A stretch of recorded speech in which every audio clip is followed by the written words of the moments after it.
I'm a doctor. I'm a GP. I'm also a church leader. I've been a GP now for 27 years, and I've been a doctor for over 30. And I must admit, this last 12 months has been one of the toughest 12 months that I've experienced, not just emotionally as a human being, but actually just as a society. I think it's been incredibly tough and very hard. And actually, is within the health and social care area, I felt very challenged and very difficult. I started this year, 2021, on a bit of a down. And if anyone knows me, they'll know I'm an optimist. I am a glass half full. Everything's good. And I started feeling like, oh, and one of the things I had to do at the beginning of the year was to reflect a little bit and to share with the congregation, the church that I'm part of. And to be honest, to find something of hope in that was a little bit hard. And I started hunting through the Bible and trying to find a passage or a person that would reflect how I felt. And the man I found in the end, after looking through a few, was Elijah. And if you look in 1 Kings chapter 19, you'll find the story of Elijah. And the thing about Elijah was he was grumpy, and I like the fact he was grumpy in the context of what I want to talk about, because I felt incredibly grumpy. And he done something incredible. He'd defeated the prophets of Baal. If you remember the story, there was a king, Ahab, and Jezebel, and they'd turned Israel into worshippers of Baal. And he'd gone up on a mountain and he called fire from heaven, and the fire had licked up everything, and the prophets of Baal had disappeared.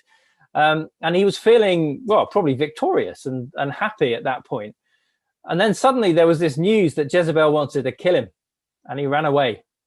And he ran and he ran and he ran, and eventually found himself in a cave, very grumpy with God. And in that cave, God promised to speak to him. And he told him to listen out for him in that cave. And first of all, there was a storm, and then there was fire, and God wasn't in either of those.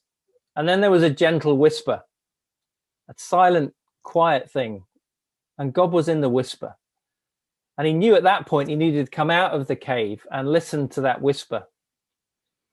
And that's what I felt I needed to do at the beginning of this year, was to come out of my cave, my grumpiness, my honesty with God, effectively, and just said, Lord, I am grumpy.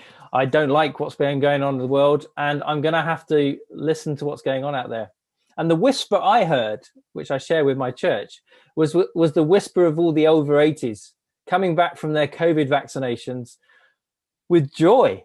I mean, they were literally happy. I mean, they were more happy than I'd ever been happy. I mean, and they were just excited on the telephone every time I spoke to them on my consultations that, oh, it's been amazing, and wasn't it incredible? And that joy has continued if you listen to various different people as they've received their vaccines. Facebook's been awash with pictures of people with their COVID vaccinations and stuff. But it got me looking at what actually happened to Elijah, what God said to him. And he told him 3 things in response to his complaint. And Elijah's complaint was, I'm the only one left. No one cares. No one cares about anything apart from me. And God said, well, listen to me. Listen to what I've got to say. And he said, go back the way you've come. And I thought, that's really interesting. Go back the way you come. Because there's much of what we've done over the last 12 months, and actually much of what I've done over the last 30 years, to be honest, that's been good. And actually, we need to find out what that is. So what's been good? And that's the question we were asking all those people in the Vox Pops. What would you hold on to? What would you leave behind? Well, frankly, in this story, he wanted to leave Jezebel and Ahab behind. And God promised to get rid of his enemies, which I thought was a great thing. And maybe our enemy is COVID, but it might be a number of other things. If you listen to the stories, some of them were face masks, some of them were the absence of hugs, the inability to see their parents. Some was, I'm on mute, and I wasn't, but you know what I mean. And so I think there are things that we need to leave behind, and maybe you need and I need to reflect on the things that we just need to put behind us for 2020 and 21, and actually maybe even before that. What was it you need to leave behind? So Jezebel and Ahab will be killed either by Jehu or somebody else, and because he anointed a new king. And the final thing that Elijah was promised was retirement, because actually he said to him, I've got Elisha for you, and he's going to take your place. Now, I'm 55. I'm probably not quite near retirement, but I am sort of near retirement. And maybe that's sort of singing some songs in me that goes, yes, there's hope for the future. Maybe I can retire and hand over to people like, and we'll hear them later, Andy and Joseph.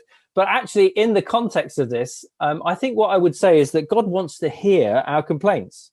So I would say to us at the moment, be honest, expect answers. God is compassionate. He's always going to give you direction. And ultimately, he will give you hope.